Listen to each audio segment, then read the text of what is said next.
తక్కువ టైంలోనే టాలీవుడ్ లో అగ్ర నిర్మాణ సంస్థగా గుర్తింపు తెచ్చుకుంది పీపుల్ మీడియా ఫ్యాక్టరీ సంస్థ.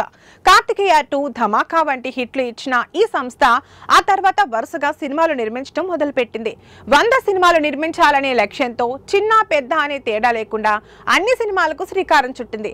పవన్ కళ్యాణ్, ప్రభాస్ వంటి బడా హీరోలతో పాటు రవితేజ, గోపీచంద్ వంటి మిడ్ రేంజ్ హీరోలతో కూడా వరుస సినిమాలు నిర్మించింది. అయితే 2024లో ఈ సంస్థని వరుస ఫ్లాపులు వెంటాడాయి. హరీష్ శంకర్ వంటి మినిమం గ్యారంటీ డైరెక్టర్లతో సినిమాలు చేసినా అవి బోల్తా కొట్టాయి. అంతకు ముందు పవన్ కళ్యాణ్ తో చేసిన బ్రో కూడా పెద్దగా ఆడలేదు. ప్రస్తుతం పీపుల్ మీడియా సంస్థ ప్రభాస్ తో ది రాజా సాబ్ అనే భారీ బడ్జెట్ సినిమా నిర్మిస్తుంది. దాదాపు 300 కోట్ల బడ్జెట్ తో ఈ చిత్రాన్ని నిర్మిస్తున్నారు మారుతి దర్శకుడు.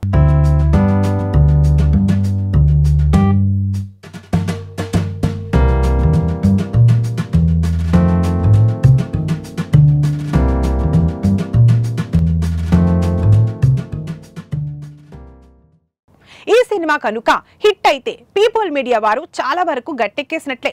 మరోపక్క సిద్ధు జొన్నలగడ్డతో తెలుసు కదా, అడవి శేష్తో గూఢచారి 2 వంటి క్రేజ్ సినిమాలు కూడా నిర్మిస్తున్నారు. వీటిపై మంచి బజ్ ఉంది. ఈ సినిమాలన్నీ హిట్ అయితే పీపుల్ మీడియా వారు నష్టాల బారి నుండి బయటపడటం ఖాయమని చెప్పాలి. ఏదేమైనా ఈ 2025 పీపుల్ మీడియా వారికి చాలా కీలకమైనది.